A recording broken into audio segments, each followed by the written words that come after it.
All right, what's going on, everybody? Today we're going to be doing another LeetCode problem. This one is called best time to buy and sell stock. It's an easy, so we'll be doing it in C++, and let's get into it. So we're given an array of prices where the price at each index is the price of a given stock on the ith day.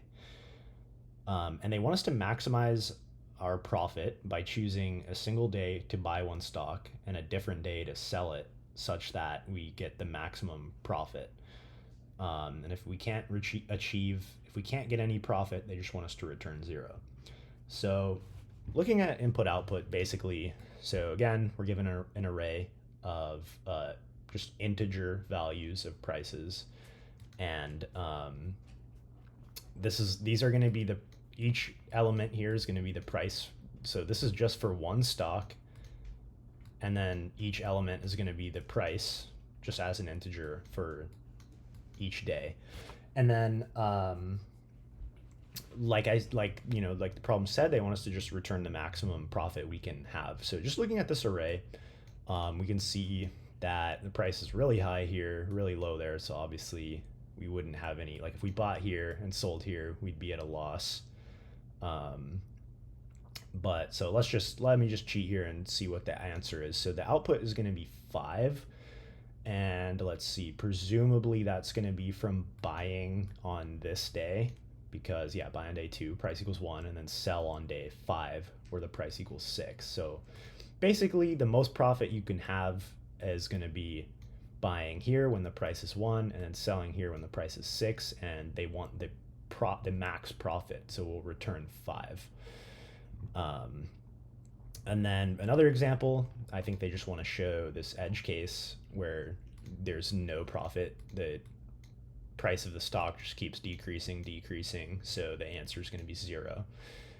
So as far as constraints go, we can see that the length of the prices array is going to have at least one element, and then the prices are never going to go below 0, so that we're always going to have at least 0 there for the price.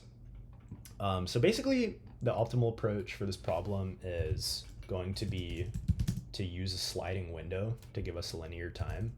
But before I do that, I'll talk a little bit about the naive approach, just because like if you didn't know about the sliding window technique, the first thing you'd probably try for this is to do a nested for loop, where basically you're just, you have a maximum profit, but you're going to compare each element with every subsequent element to basically see when the best time would be to sell.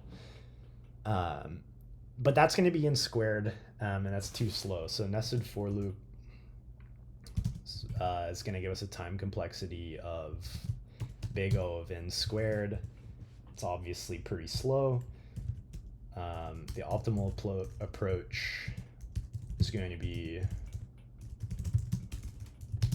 to use a sliding window, and that's going to give us a time complexity that is linear, and the space is going to be constant. The space would be constant in the naive approach also, so not really any optimizations that we can make there, but right, it's going to be constant space there. So let's get into the algorithm. So the first thing we're going to want is a left pointer. So that's going to start at 0. We also want a right pointer. That's going to get staggered by 1 index. So we'll start that at 1. And then we also want a variable for our max profit.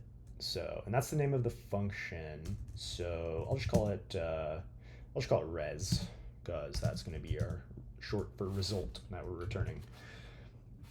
So we're going to loop while our right pointer is less than the size of our prices array. And we need to think about how we're going to move our pointers. Now, the first thing we can do is just calculate the profit that of the values that those 2 pointers are pointing to. So, and I'm calling these pointers, kind of as a colloquial name. These aren't literally pointers. Obviously, they're just integers that we're going to use to index into our array.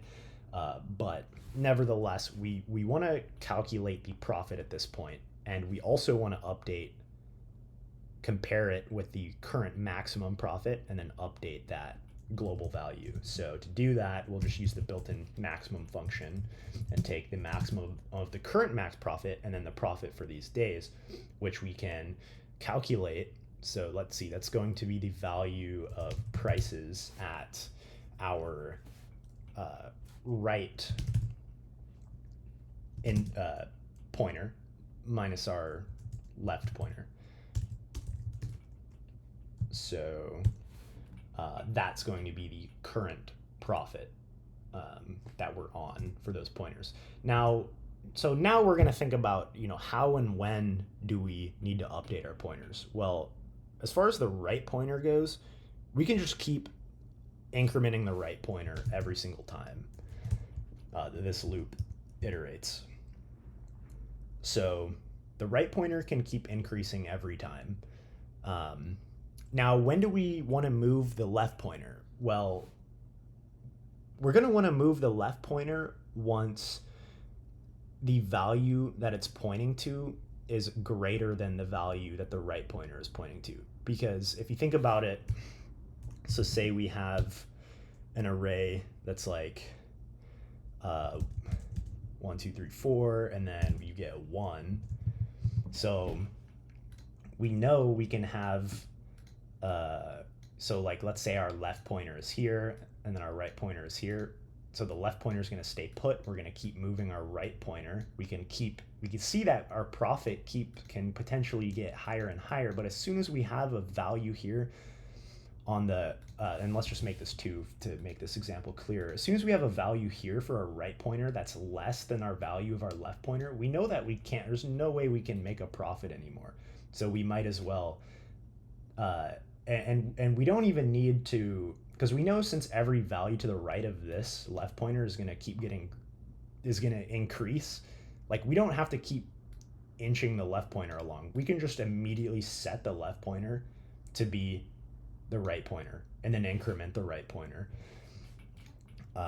Because we can't, there's no way there's going to be a higher profit in that range. So hopefully that kind of makes sense. But so we're basically going to say if our price at our right pointer is less than the price at our left pointer, we can set the left pointer we can jump that left pointer up to the right pointer.